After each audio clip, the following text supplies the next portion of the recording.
நம்ம கடப்பாறை எம்ஐ டீம்ல விளையாட போற 4 ஃபாரின் பிளேயரை பத்தி கேட்டீங்கன்னா மிரண்டு போயிருவீங்க. மக்க சரியான பிளேயரை எடுத்து வச்சிருக்காங்க பாத்துக்கோங்க. ஃபர்ஸ்ட் நம்ம வெள்ளக்கரதோட வில் ஜாக்ஸ்.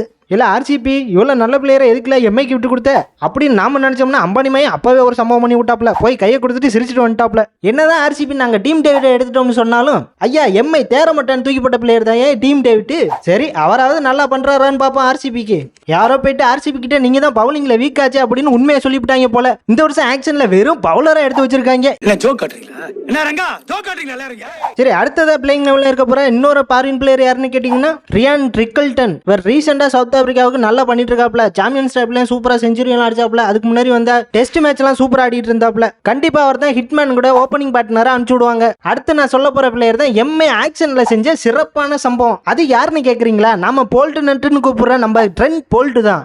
ஏற்கனவே எம்ஐக்கு சிறப்பான சம்பவம் எல்லாம் பண்ணிருக்காப்ல. மறுபடியும் வேற திரும்பி வந்திருக்காப்ல. இவர் கூட பூம் பூம் பூம்ரா வேற இருக்காப்ல. இவங்க 2 பேரும் சேர்ந்து செஞ்ச சம்பவம்லாம் நிறைய இருக்கு. பத்தாவதுக்கு தீபக் சக்கரை வேற எடுத்து வச்சிருக்காங்க. எம்ஐ டீமோட பவுலிங் அட்டாக் சரியான சம்பவமா தான் இருக்க போது ஆப்பனண்ட்டுக்கு. இந்த 4வது கடைசி பிளேயர் யாருன்னு கேட்டீங்கன்னா நம்ம சந்தனக்கட்டை தான். சந்தனக்கட்டை யாருன்னு தெரியுமா? நம்ம சிஎஸ்கேல இருந்து தத்தெடுக்கப்பட்ட மிச்சல் சாண்டனர் தான். தக்காளி சாம்பியன்ஸ் டிராப்ல தெறிக்க விட்டுப்டாப்ல பர்ஃபார்மன்ஸ். என்னதான் சிஎஸ்கே வர பெஞ்சிலேயே குறை வச்சிருந்தாலும் இவருக்கு கொடுத்த 2-3 மேட்ச்லயும் சிறப்பா பவுலிங் போட்டு செம்ம விக்கெட் எல்லாம் எடுத்திருக்காப்ல. எம்ஐயோட பவுலிங் அட்டாக்கே பயங்கரமா இருக்கு. பத்தாவதுக்கு ஃபாரின் பிளேயரும் தரமா எடுத்து வச்சிருக்காங்க. இந்த வருஷம் 6வது கப் எம்ஐக்கு தயாரா இருக்கா இல்லையான்னு நீங்க கமெண்ட்ல சொல்லுங்க. மறக்காம நம்ம சேனலை சப்ஸ்கிரைப் பண்ணிட்டு சப்போர்ட் பண்ணுங்க மக்களே. ஐபிஎல் ட்ரோல்லாம் வருது, பார்த்து என்ஜாய் பண்ணுங்க.